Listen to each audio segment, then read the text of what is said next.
Welcome to Blue Monday from the Blue Room, a double celebration on this happy Monday. Not only have we never felt more like singing the blues, but in Dave's absence, he's actually off in Las Vegas celebrating his wedding anniversary. I've managed to coax Rodger out of retirement. So think of it more like the return of Paul Scholes rather than Pierluigi Collina. As ever, Blue Monday is brought to you in partnership with the Invisible Wind Factory, the first venue on the right as you head to the new ground from town, just on the corner of Regent Road and Regent Street. International break coming up, but still loads going on at the Wind Factory. On Saturday, October 11th, the House of Suarez blockbuster ball promises all your favourite 90s Hollywood movies coming to life for one night only on the famous House of Suarez runway. Then on Friday, October 17th, there's a peep show quiz hosted by Neil Fitzmaurice. So that's your chance to ask him what he was really thinking when Ian McCulloch uttered that immortal line in Dear Mr. Hicks. And if you're in charge of booking your work or office Christmas party and want something that'll give people a seasonal event to remember, then the Windy could be the place to go. There's 50% off venue hire for Sunday to Thursday bookings in December, and there's limited availability left. For any info on those events or to book a Christmas do, go to invisiblewindfactory.com. Before we kick off, the usual little bit of housekeeping. If you're watching on YouTube, please do give us a like, subscribe, and a comment. If you're listening on the pod, please do leave us a rating and a review. And if you are a Patreon member, we've got all the podcasts ad-free on that feed this season as well. If you're not a member, you can join at patreon.com, the Blue Room Extra. And if you can shout us about the price of a pint each month, you get all the usual podcasts, advert-free, and a couple of extra ones. Right, Rog, after all that, let's get into this Palace game. What were your initial thoughts? I'm still buzzing off it. Well, I hope Dave was playing the slots in Vegas after that because, that was quite an experience, wasn't it? A mad game of football. At halftime, if you just said we were going to come back and win it, yeah, I'd have thought you'd been taking some strong stuff. But yeah, ultimate game of two halves, I suppose. Palace should have been out of sight, surely. The Mateta effort in the second half that he kind of just dribbles past the post with. I mean, Pickford was almost out of his area there for that one. It literally is an open goal, isn't it? And he drags it wide. And then the penalty itself was kind of, there was elements of fortune to it in that I think the defender, I think it was Lacroix, kind of falls over. It's not like a lunging tackle that he misses. And Dye dispatches it. And then before you know it, Beto's rising like a salmon to head the winner. Felt really sorry for him because it's one hell of a header. That's an absolutely superb save from Henderson, going back across the goal, saving it with his legs. And then, Jack dangles a leg out and the clearance hits his shin or bottom of his boot or something. And it's in the roof of the net. I mean, mad, absolutely mad. And that's why we love football, isn't it? Because I don't think there's any other sport that you can have a turnaround like that, quite so dramatic. And you credit to the manager for making the changes, but some difficult choices for him now because of course it's convenient, I suppose, that Jack has now got 3 weeks off and can't play at the Etihad. But I think he needs to find a place for Alcaraz somewhere in that starting 11. It was one of those days, and I think you said that for maybe for the first time at the new stadium, it's actually about the football and not the bloody donuts or the travel or the light show. It just became a football ground where a game of football happened in truly dramatic style. And it must have been incredible to be in the South Stand when that ball went in. Yeah, it was. It was just a massive sense of disbelief, relief, elation. It was just incredible. I think towards the end of the game, it felt like that was coming. I think, like we just said off air before we started recording, we probably maybe didn't do enough to win the game, although we did win it ultimately. I think it was probably a bit harsh on Palace. I was looking at the stats just before we came on, and it was an incredibly even game. Shots, we had 14 to their 15. We had 7 on target, they had 8. Possession was 51-49. Passes, 4-3-3 to us, 4-3-2 to them. Pass accuracy, 81% to us, 80% to them. Fouls 13-16, yellow cards 2-3. It was just such an even game. I think Palace did everything in the first half. Like you said, it was a game of 2 hours. We did everything in the second half. Just before we come on to that, then let's look at those substitutes from Moyes. I thought starting Tierno Barry probably the right decision. I thought before the game because I feel like he's a player who needs to run in the side now. Diblin, I was surprised by, to be honest. I thought Alcaraz would have just come straight in. And I think Moyes was being a bit too clever there, because I think Alcaraz, as it played out in the second half, probably was the player to bring in in Dewsbury Hall's absence. But just want to touch on the Thierry Barry thing. He looked pretty off it for the whole of the first half. He didn't really do much. He had that one chance that he should have buried. He missed that, and he just looked way off the pace. But I think subbing him at half time was the right thing to do. Obviously, it was all, all justified in the end result, and Beto came on and put in a good performance. But I just feel like that kind of thing won't do his confidence any good, getting hooked at half time again. Moyes really needs to stop flip-flopping between the two. I said it last week, he can't be giving Beto and Barry 45 minutes each. They need at least 75 in one game and a run of games, I think. But I don't know, what were your thoughts on that? I felt sorry for him. I felt sorry for him and Dibbling really coming off at half time, because I didn't think. Well, the problem in the first half was there was just a hole in the middle of midfield, and they were just running right through us, literally. The space they had. When we had the ball, they were pressing us. And when they had the ball, we didn't press at all. And then I don't know quite how we managed to leave the centre circle empty most of that first half, and they were running right through us. So I felt sorry for those two, because clearly they're both trying to build confidence, starting an Everton career. Proved to be the right thing to do. Barry, I don't know. I mean, I'm not seeing many reasons to be encouraged from his performances. Let's hope it's just settling in. But he didn't hold the ball up very well. He looked, he's a big lad, and he was getting knocked off the ball, I thought, quite easily. He tried to do a clever turn on Mark Gay, and that was disastrous. I don't know. A lot of money on those two. A lot of money on Dibbling and Barry, are two, biggest spends of the window, and neither one of them look like a starter for now, do they? Dibbling, he didn't get much. I mean, he had a good drive to the byline, but the cross was rushed and too close to the keeper. He should have pulled it back closer to the edge of the 6-yard box. But again, you think about him as a right winger, and we've got Ndiaye over there, and we've got Grealish on the left, and we're kind of spoiled across that front three. We're spoiled for choices. It wasn't the obvious gap to fill in the squad when we signed him, but there's going to be injuries, there's going to be changes, and obviously, with the City game, for example, what will happen there? Grealish not playing. I would like to see Grealish play more centrally. I know he gets the ball and he has 2 or 3 guys that he drags over, and that creates space for other people. But that hardly ever leads to anything, because he just gets fouled and we get a free kick. I'd like to see him more centrally. I'd stick Ndiaye over on the left, because he doesn't look as comfortable, does he, when he's not over on that side of the pitch. No. Nice problems to have, you might say, but I do worry about those two signings, and how they're gonna find a way and bed in and become regulars. Fair play to Beto. I thought he had a great second half. He did well, holding the ball up, and he's much more of a threat. I mean, because you can argue, people say that he's unpredictable and he's the last person that knows what he's about to do. So what chance have defenders got? But difficult. It's going to be difficult now for Barry to start. I mean, he used to start. When we went to City, didn't we have this sort of tendency of playing us? Did we not start Chimiti at City a couple of times? Did we? When we went away to City and we'd go with a striker who, or am I imagining that? I'm not sure. It sounds about right. I can't think off the top of my head, though. Because obviously City away is you might think an expected loss or a challenge. And maybe he could still start in there. I don't know. 2 weeks off. I think the worry for me was, like, looking at his sort of his show reel, as it were. He seems to like to get the ball out wide and cut in. And he got one chance to do that yesterday and messed it up completely. And it's like, well, if the ball's not sticking to you, and then you're getting the ball the way you want it, and you're still not doing anything, it could just be a confidence thing. And he is a young lad, come to a new league, new country. He does need time, but I think him starting him and bringing him off at half time again, it doesn't, it doesn't do anything for his confidence. Dibbling as well, I think he's maybe got more mitigating circumstances in the fact that he's a couple of years younger. And I think there was times yesterday he hid a little bit.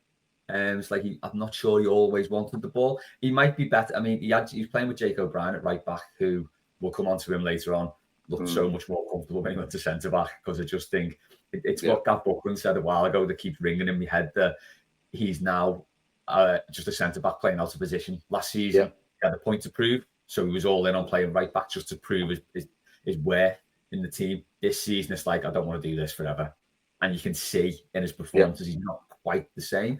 So I think maybe if he had a better right back behind him dribbling, he may have had a better first half. I'm not sure. I think Garner was good. I mean, I've been banging the drum for Garner to play right back for ages, but I think Garner's good in that position. I think he's a good option to put there.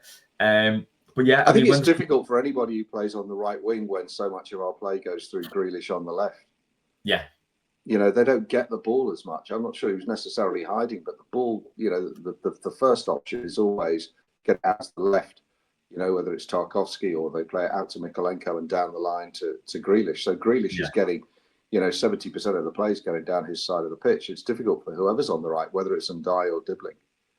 And that was sort of the difference in the first half, wasn't it? Because I thought, like you said, there was a massive hole in the middle of the pitch, and I thought Palace marshalled Grealish really well. So we were falling into that trap that we've been doing recently, where we just give the ball to the best player on the pitch and see what you can do. Palace had 2 or 3 good players around them, and it was just stifling everything. I think when the substitutes were made, Beto came on. He looked really angry, like he had a point to prove to me. He went clattering into a challenge straight away. And Alcaraz, this is why I can't understand why he's not been used more, because he's one of our most dynamic players. He will always try and drive the ball forward, and he's good at it. He's good at carrying the ball 10, 15, 20 yards up the pitch really quickly, always looking for the forward pass. And I think that ultimately made the difference. Then that those 2 substitutions came on, increased the tempo. We went at Palace more, and they started sitting back and back more. They still had the chances, and they still should have put the game to bed. Like you said, that Mateta chance, he scores that. We probably don't win that game. We probably get beat, in all honesty, because I think that would have been out of sight then. But just making those 2 subs, it was a good move by Moyes. It was the right move by Moyes. And I think, like you said, this gives him decisions now to make, because I've said for a while that Alcaraz should be getting more game time, and I'd like to see him start. I'd like to see him start in that number 10 position. I think Ndai didn't really do much in the first half to suggest that's his best position. So, a lot of food for thought for the manager on that second half performance, wasn't it? Where does Dewsbury Hall play then if Alcaraz plays in the 10? Well, my big idea is that he drops deeper into midfield and Garner goes right back. That's which we may have to do depending on Keane's injury. I know he's got a couple of weeks now before City, obviously, but. And then you'd play Jake O'Brien at centre back, would you? Yeah. If Keane's not fit, or Branthwaite. I mean, Branthwaite came on, did he not? Did Branthwaite not come on at the end? No. Did he not? I think so, no. Who were the subs? Who were the subs that came on? Irabunum came on, didn't he? Yeah, no, Irabunum, towards the end. And then there was the 2 subs at half time. Oh, Coleman came on for Ndai, right? Coleman, yeah. Sorry, Coleman. I was thinking Coleman. Thingy. Branthwaite's still very much missing in action. There's been no word on that injury, so it's worrying, isn't it? So in that scenario where you've got Beto playing at 9, and obviously Grealish is going to be he's going to play on the left, isn't he? And you're playing Alcaraz 10. Who's going to go on the right then? Are you going to keep Ndai there or give Dibbling a go there? I'll probably keep Ndai there for now, I think. Okay, and then your 2 in the middle is going to be. You're going to have Dewsbury Hall and Idrissa in the centre, then, are you? Potentially, yeah. This is my wild thought at the minute. This is what I'm thinking to fit all the players in. And that's a weird one for me. I know he essentially set one up yesterday for the winner up with the cross, and he scored the penalty, but he's drifted in and out of games a lot this season, and his influence has looked a little bit less and less each game, I think. Although until the second half and yesterday, obviously, but I mean, I think there's options there, and the manager can change it around a bit. So here's another angle to take. I've seen a few people say that was a Liverpool style victory yesterday, which it was, because you could argue that we were dead and buried and kind of fluked it, and then late winner and all maybe that. A Chelsea style victory. The Chelsea style victory, but I was listening to Rooney earlier talking about Salah and how Salah feels that the team's not playing around him anymore, and his work rate's not as good as it was, and the whole setup's changed, and he's not the main man. And maybe there's a little bit of that with Ndai, because he's not the main man, is he? He is the play isn't going through him. So yeah, it's a tough one. I mean, I know there were a couple of Italian clubs were interested in him. Maybe, I don't know. We've got this kind of 4 into 3 don't go in a number of positions, haven't we? In a number of areas of the pitch, at central midfield or those 3 behind the striker, and then 2 into 1 don't really go. But nobody, apart from, I don't know, Grealish. I mean, is Dewsbury Hall and Idrissa, are they guaranteed to start? They probably are. But there's that flexibility in the midfield and the attacking 4 or 5 positions that we haven't quite got. That first 11 isn't established. Now, it's good that you've got competition for places, but it's difficult to find room for Ndai, Alcaraz, Dewsbury Hall, Grealish. It's difficult to get all 4 of them on the pitch, I think. Yeah, and this does sort of feel like the first time we've had like a reasonably well-stocked squad. Yeah, it's top heavy. Obviously, it's very, very top heavy, but it feels like it's the first time we've had a squad where we can look at several different players who probably bring different things to the team, and we can somehow fit them in. So it's the sort of position as a manager you really, really want to be in. But I think the trouble with Moyes over the last few weeks, until we sort of broke that duck and won yesterday, was that he's been going with the same thing every single week. And I just bring it back to Alcaraz, I think, because I think he does bring something different that none of the other players really do, and just in his directness of play. Now, Jack Grealish is obviously very direct, but he doesn't necessarily carry the ball really far. He'll just he'll roll his foot over the ball, keep possession, bring other players into play, and then either pass it on or get fouled. I think Ndai has a tendency lately to run across the pitch. Yes. He's sort of doing that weird Iwobi run where he starts on one side and ends up on the other without actually getting forward too much. But I think in Alcaraz, he generally does just drive it forward. And like you say, Dewsbury Hall is due back. So, it's a headache on where these players go. But I think if he doesn't start, if he doesn't start against Man City, I think that probably tells you what you need to know about the manager's thoughts on him. Yeah. Yeah. Because I just don't know if Moyes ever fancied him. It doesn't seem like it, does it? Because we bought him for 12 million because it was a bit of a no-brainer, but he's used him very, very sparingly, even though he was pretty key in the good run we had at the end of last season. He was. I think, is he not suited to more of a 4-3-3? Would he be that? Almost maybe the sort of Alexis McAllister role in a 4-3-3. And maybe 4-3-3 suits us better because 4-2-3-1. The one is kind of you're damned if you do and you're damned if you don't. And neither Beto nor Barry is setting the world on fire. So you had a front 3 of Ndai and Grealish and maybe Dibbling, maybe Alcaraz, or Alcaraz is in that 3. I don't know. It's a tricky one because I don't think we've quite got the players for that 3-1 because the problem is with the 1. Yeah, it's true, isn't it? I mean, we've been saying this for years, haven't we? It doesn't really matter how good your striker is if they're not getting the service and if they've not got anyone around them. So, we've seen it a lot again this season, whereby the striker, it's just the most thankless task in the world, because even if they do get the ball, it's probably been wellied at the head and there's no one around them anyway. If they do win the flick on, it's a bit of a pointless endeavour. So, maybe tweaking to the system will be the one, because I do think now we've got players who can cover that midfield position as well. Thought Irabuna was great when he came on again yesterday. I don't think he's a 90-minute player by any stretch, but I think if you're looking for a player to sort of bring on that last 30, he did really, really well. Obviously won the penalty as well. Good run into the box. I haven't seen it back. I haven't watched any of it back yet. Was it 50-50 or? Oh no, it's a penalty. I mean, it's a foul. Right, okay. But I think what happens is Lacroix thinks he's got ahead of the only attacker, and he kind of almost relaxes a bit, and then he sees Irabunum's there, and he stumbles. And he kind of fouls it with the top of his thigh as he's fallen over. It's not like he's stuck his leg out. I mean, it's a definite penalty. It's no question about it. It just wasn't necessarily, the sort of classical foul that you get beaten and the defender's past you and you have to bring him down.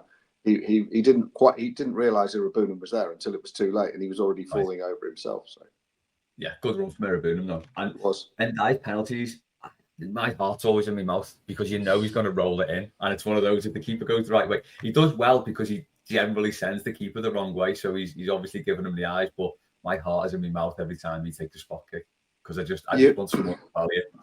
I know, but you can't have it both ways. I saw the Voltemada penalty for Newcastle, top bins. I mean, whacked right into the top corner. My heart would have been in my mouth that was going over the bar, you know. Yeah, no, I am a fan of the Kevin Pressman style penalty, just whacking into the stanchion. Yeah, I do like that. And let's get on to the winner then, because it was like we said, it was probably the ground's first big moment. There's been what is it, 4 games now? 4 league games. Yes, 4 league games. Yeah, against Brighton. Disappointing draw against Villa, disappointing draw against West Ham. It was probably petering out into, I'd say, a decent draw against Palace because obviously, can't go unsaid that they are Europe's form team or were up until yesterday on an incredible run. Just to put that run in perspective, I think they've beaten Man City in that run. They've beaten Liverpool twice, once on penalties. The only sort of aberration was a 5-2 defeat to City and a 5-0 defeat to Newcastle back in April. Before that, it was Everton at Selhurst Park. So that run, they've probably played pretty much every team you're going to face and beat most of them. So for Everton to bring that run to an end was something. But I think in the ground, there's been a lot of sort of talk over the last few weeks, especially given the disappointment against Villa and the disappointment against West Ham. But the atmosphere is just not the same. It's not like Goodison. There's people saying, "Oh, I'm sitting by people that don't know." It's like, well, it doesn't really matter. I think yesterday kind of showed that. Like you always say, Rodger, it's about what's happening on the pitch. Yeah, isn't it? That's ultimately all it comes down to. And yesterday, I think the catalyst for the Everton comeback, although the substitutes made a big difference, I think the real catalyst was a Pino and Garner when Garner was trying to take a free kick. And he wouldn't back up, and the ref booked the 2 of them. The crowd then suddenly felt a little bit hard done by because I don't think James Garner deserved the booking. But then it was that old thing, wasn't it? When, like at Goodison, when the crowd gets a bit aggy, gets everyone's back up, that's when the atmosphere really starts. And, it's the same fans, just in a different ground. It doesn't matter who you sat by. It's the same people, but just in a different ground. And more of us.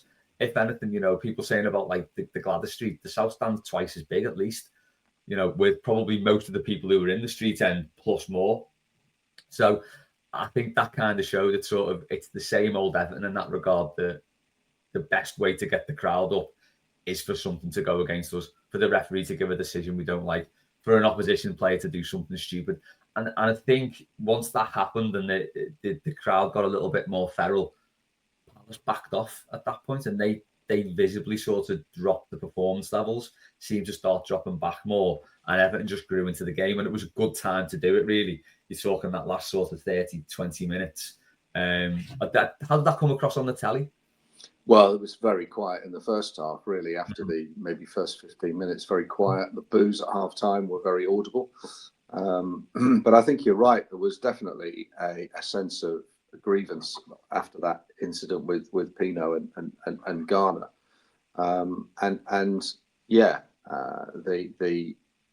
it's all about momentum football, isn't it? And people say 2-0 is a dangerous scoreline. Well, 1-0 is even more bloody dangerous. And if you're the away team and you're 1-0 up, and then you concede a penalty, and Christ, I mean, everything's going against you there. 8 added minutes, it actually turned out to be something like 12. What was interesting, you probably didn't see this, but they went over to Glasner after the goal had been scored, and then Glasner's doing this to his players: 5 more minutes, and it was 97 on the bloody clock, Yeah. So we ended up playing 12 added minutes, but yeah, the momentum was all with Everton, and partly down to the penalty, partly down to that incident with Garner, and the crowd and the players were as one. It takes something on the pitch. The fans cannot do it on their own. It's nonsense to think that they can. they either get motivated by injustice or they get, excited by good football. And I'd like us to be excited by good football a bit more often. But we'll take the injustice every day because we believe the world's against us, don't we? And we like to stick two fingers up to it. So we kind of did that yesterday in no uncertain terms. Yeah, and I think when that ball broke to Ndai and he got in a really good position for the cross, there was still a lot to do. Beto, like you said, that header was a really good header, and I feel terrible for him because that should have been the winning goal, but it was a great save by Henderson. And then Jack Grealish probably not going to score a scruffier goal in his life, is he? Came off the bottom of his boot, I think, from a clearance. But it was just, it was nice that he got that goal because, there's been a little bit of criticism about him that he's been holding on to the ball a bit too long, not shooting enough. I think he had 2 shots yesterday, which was more than I think he's done in any games before.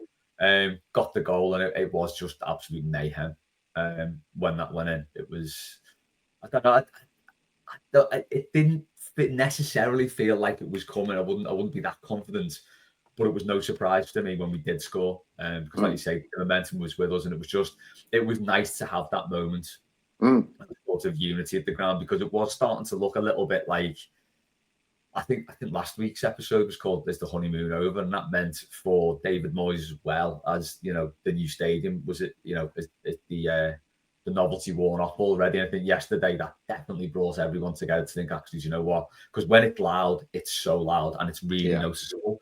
And when the crowd starts singing, there was talk about the acoustics when it was built. You can notice when everyone starts singing it's such a loud stadium. So yeah, that was nice to get that moment. Did many people leave before the goal around you? Yeah, I saw a few people were getting off on about 90. Amazingly, we haven't yet. We've stayed right till the end, so you can take the lads out the park end, and you can seemingly take the park end out the lads as well, because we're staying to the end now, which is a bit weird.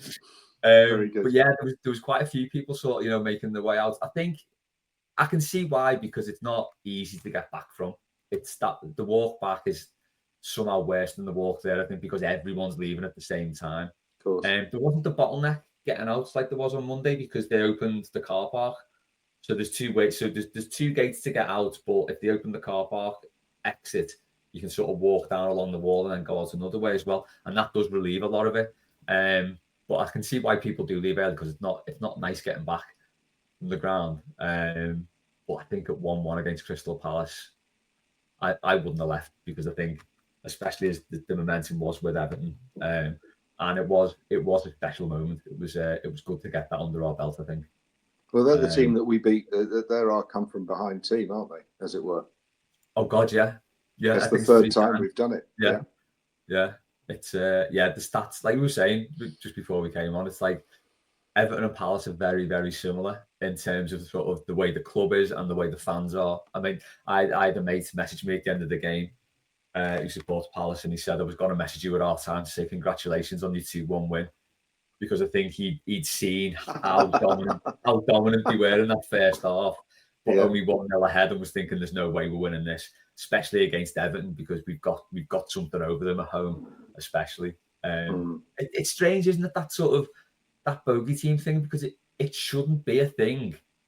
But when you look at things like yesterday, it's kind of hard to rule it out, isn't it? Because it's like we've definitely got something over them, because we don't come back against many teams. We seem to be able to do it against Palace.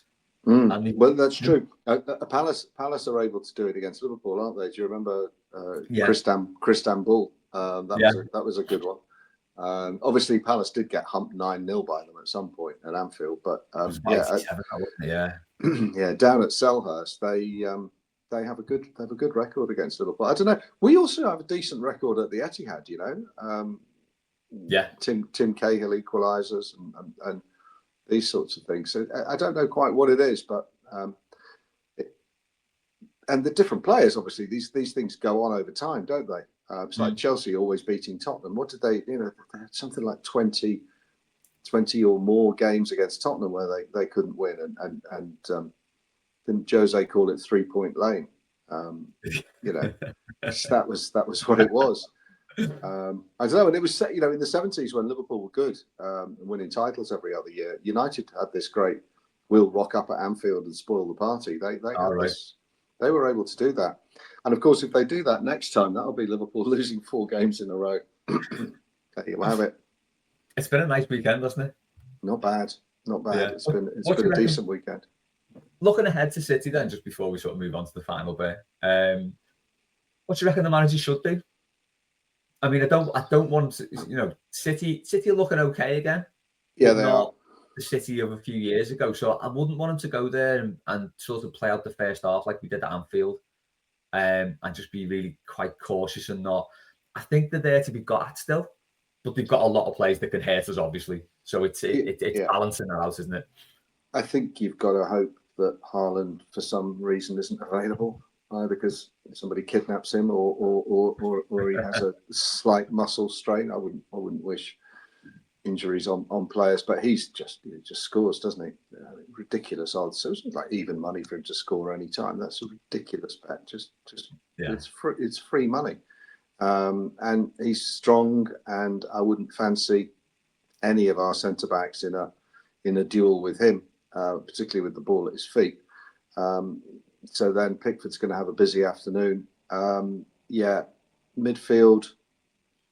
Not sure we've got the legs to cope with them, because they've got, once they start passing it around quickly. But let's just start properly and not wait till half time.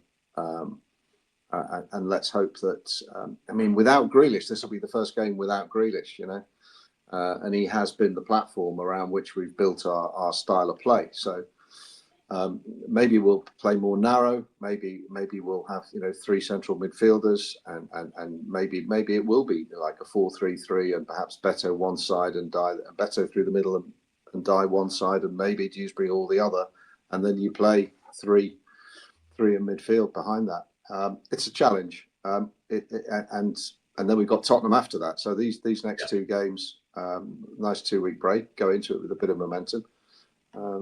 I think City's a tough game, as you say. They're coming back into form, and Haaland is he's the man, isn't he? Yeah, he's looked really good this season, hasn't he? I think that win definitely has relieved a bit of pressure.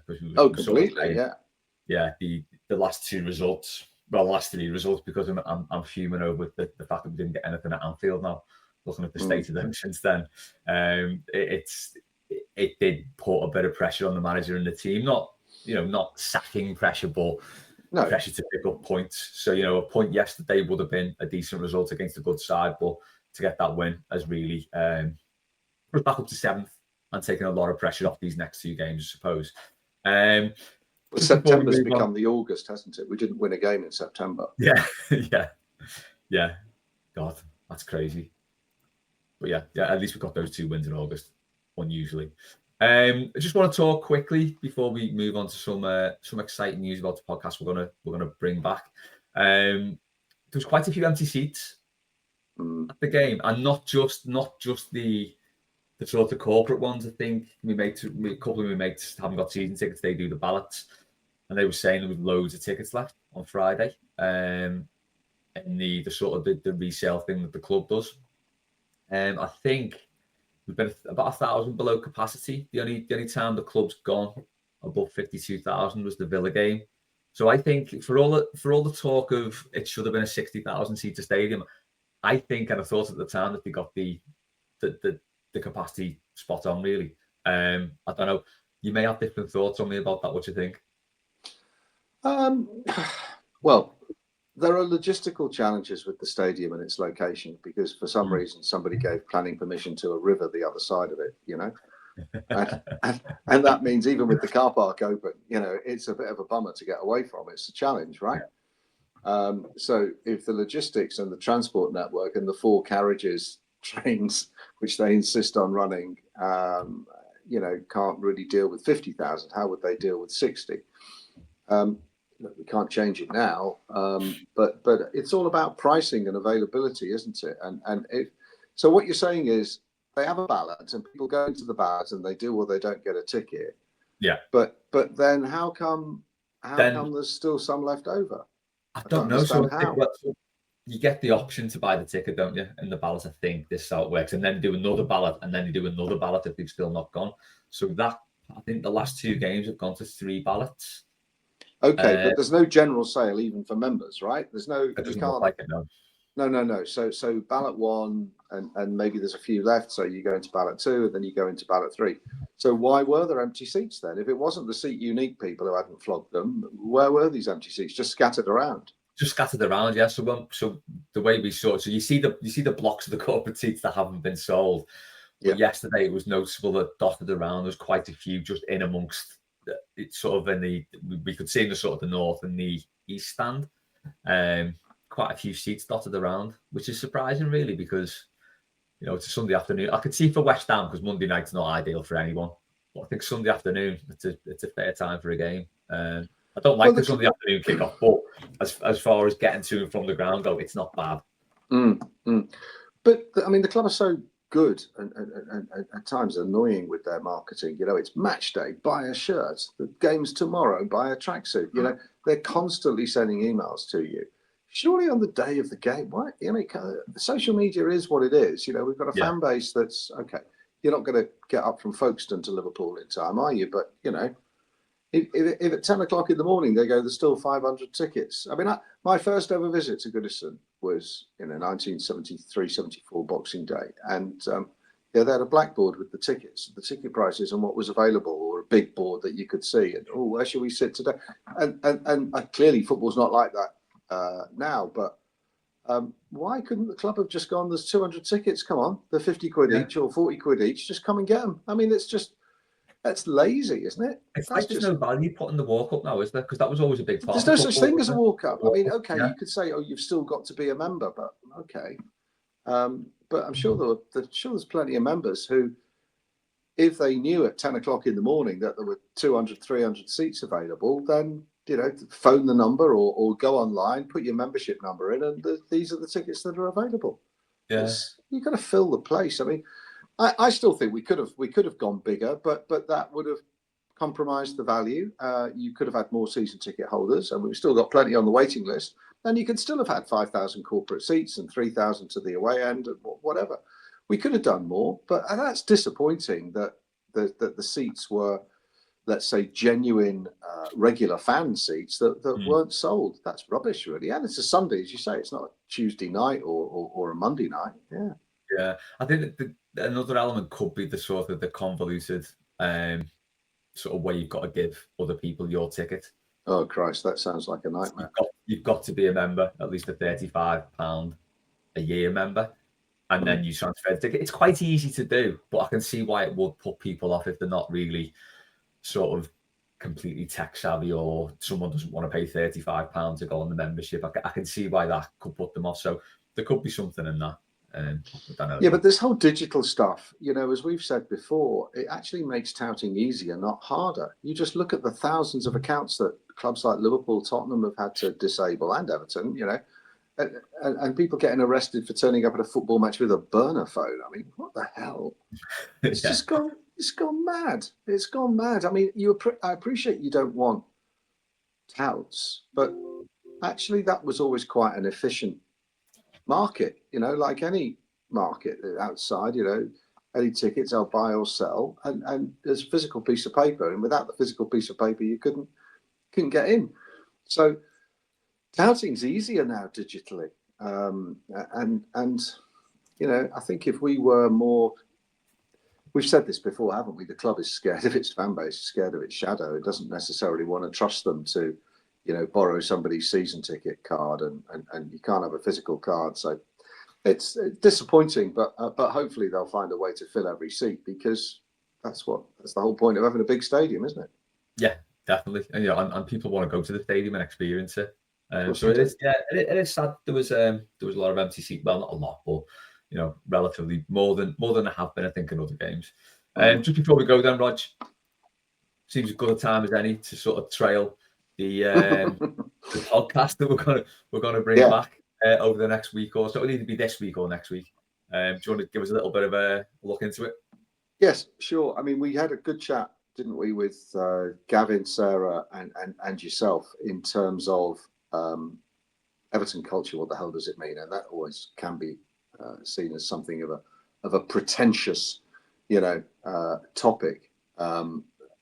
But we wanted to do a second version and put together some thoughts, and I'd be interested if anybody's got any particular questions they'd like us to address. But I was thinking about how here we are now. We've had 5 games and a couple of months in the stadium, and we've had the first stadium moment. How has the Hill Dickinson Stadium changed the culture? The way we support the match day routine, the songs we sing, where we sit. Looking from the outside in, not having yet been there, I still get the impression that Everton are sort of tenants in a Hill Dickinson owned arena, and I'm not sure that's the best branding. But so how's the new stadium changed our culture, and how well is the club doing striking this balance between fan engagement, the people's club, inclusivity, and yet commercializing, black shirts? Come on, everything is driven towards revenue generation, regardless of what Kinnear says that the Grealish signing was purely football based. And then I also thought we'd have a discussion about standards, because hopefully we have turned the corner away from relegation fight after relegation fight. So what does good look like for us now? What are we looking for now? The novelty's worn off of donuts and stuff. What kind of football do we want to see? What kind of players do we want to see? And also, how do we, the fan base as itself, the identity of the club, how do we, now we are in the 21st century, in the 21st century stadium, how do we strike that balance between local and national and international fans, and how do we bring all of that together? So, yeah, some reasonably small topics there that we could talk about for days. But those were just a few initial thoughts, and I think it was well received last time. And we've got across the group, Gav and I probably as the older statesman, but you and Sarah are younger and coming from different generations and different experiences of Everton and different perspectives on the club. So I think it's important that we get that whole cross section from the various age groups and how we see it, because this is a time of change and the club is evolving and the game is evolving, and how is Everton changing with that, whilst keeping its real core identity and not just being a corporate commercial profit generating Manchester United, which we would never want to become. So yeah, hopefully we'll get that done during this international break. And if people want any other topics or any other questions, any other comments, then just drop us a note either on Blue Sky, Twitter, or email, YouTube, wherever, and we'll see if we can pick it up. Yeah, I'll leave a comment on YouTube as well. Do let us know if there's anything you'd like us to sort of touch on, and that I'm really looking forward to doing that. It'd be great to catch up with everyone again. And if you've not listened to the first one, I'll put the link in the description, and I'll put a little card on the YouTube video because it's well worth watching. We had a good chat with Rodger and Sarah. That's it for this week's Blue Monday then. Cheers, Rog. Nice to have you back. Thank you. Special guest appearance. I tell you what, you've given the people time, I was very worried. I think I must be the bloody Jonah. Yeah, of course I'll come on and try and say something positive. But we're playing shit and getting schooled by Palace, but it all turned out fine in the end. It did. The classic game of 2 halves. Cheers, Rog. Appreciate that. Thanks to everyone for listening. We've got all the usual stuff coming up this week. Obviously, there'll be no match preview because there's no match at the weekend, but we'll have the weekly. The byline will be back tomorrow with Matt and Paddy, and then mailbag at the end of the week. And then, obviously, we'll have the culture show. As in when we do that, that'll be before the Man City game anyway. Thanks for listening. Thanks for watching. That's been Blue Monday. Up the Toffees.